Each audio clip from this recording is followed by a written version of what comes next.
நம்ம போய் அங்க போய் பார்க்கலாம் பாம்பு இருக்கா இல்லையான்னு. அப்ப நம்மளுக்கு உറപ്പാகும்ல. இந்த குச்சியை வச்சு அந்த Dress பேக் எல்லாம் நீக்கினா பாம்பு இருந்ததுன்னா நம்மளுக்கு தெரியும்ல.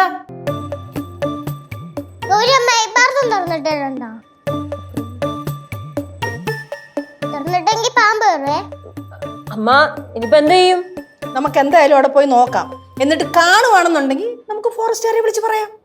ആ അങ്ങനെയാണെങ്കിൽ അമ്മായി ആന്റി അമ്മൂമ്മയും കൂടെ പോയി നോക്കിയിട്ട് വാ. മാഡം അങ്ങോട്ട് വരാൻ നോക്ക്. അല്ല പിള്ളേര് ഇവിടെ നിക്കുവല്ലേ അമ്മായി, അപ്പൊ അവരുടെ സേഫ്റ്റിക്ക് പിള്ളേർ ഇവിടെ നിക്കട്ടെ, നീ ഇങ്ങോട്ട് വരാൻ നോക്ക്. നടക്ക് അമ്മൂമ്മയിലെ മൂത്തത് നടക്ക് പോ. ഞാൻ നിന്നില്ലെങ്കിൽ നീ വരൂല. ഞാൻ വരും, നീ വരൂല. ചെല്ല് നടക്ക് നടക്ക് പോ. ഇങ്ങോട്ട് പോ നോക്ക്. അമ്മ അമ്മ അമ്മ വേണം പോയി നോക്ക്. അമ്മ നോക്ക്. അപകടം പിടിച്ച എന്ത് കാര്യം ഉണ്ടെങ്കിലും ആദ്യം അമ്മ പോയി നോക്ക്.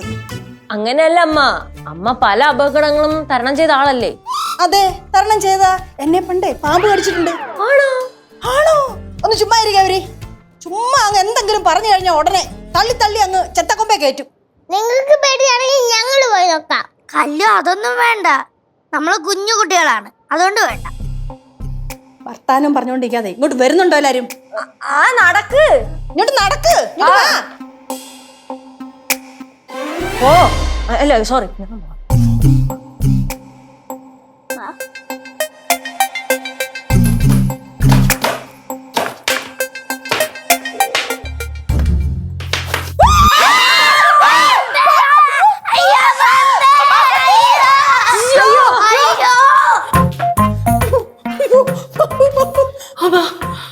അമ്മൂമ്മ അമ്മൂമ്മ ശരിക്കും പാമ്പിനെ കണ്ട?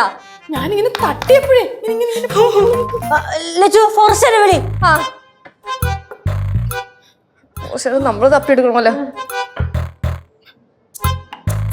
കൊച്ചത്തെ അതിനവിടെ ഇട്ടിട്ട് വന്നാ.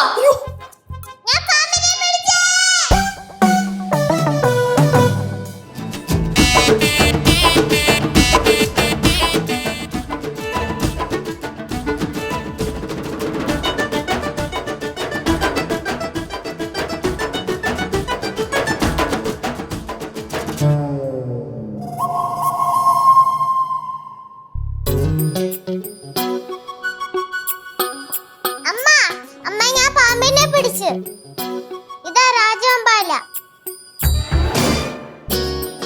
കട്ടിലിന്റെ അടി ഇതാ ഉണ്ടായിരുന്നെ. കനകാന്റി ഇത് കണ്ടാ പേടിച്ചേ. നോക്കട്ടല്ലോ.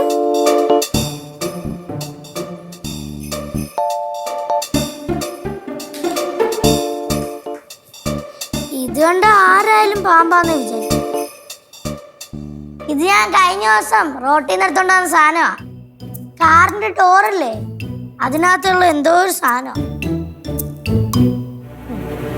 ഫോറസ്റ്റുകാരെ വിളിക്കുമായിരുന്നെങ്കിൽ നമ്മൾ ചമ്മിപ്പോയേനെ. അവർക്കൊരു പാഴ്ചെലവ് ആയേനെ. ആന്റി എന്താ പറഞ്ഞേ? 10 അടി നീളമുള്ള രാജവമ്പാലല്ലേ? 12 അടി. 12 അടി. ഇതാ പറയുന്നത് ഊഹിച്ചൊന്നും പറയരുതെന്ന്. ഇതാരെ പറയണേ നോക്കിയേ. രണ്ടാമത് കണ്ടു മേടിച്ചതാരാ? അമ്മൂമ്മയല്ലേ? സംഭവിക്കാനുള്ളതൊക്കെ സംഭവിച്ചു. ഞാൻ വീണ്ടും പറയുകയാണ്, നല്ല വേനലാണ്, തണുപ്പ് പറ്റി ഇഴജന്തുക്കൾ വീടിനകത്ത് അവിടെ ഇവിടെയൊക്കെ കയറിയിരിക്കാൻ സാധ്യതയുണ്ട്.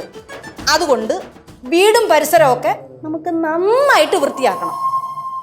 നമ്മളെല്ലാവരും ശ്രദ്ധിച്ചാലേ ഒരു പരിധി വരെ അപകടങ്ങളൊക്കെ ഒഴിവാക്കാം.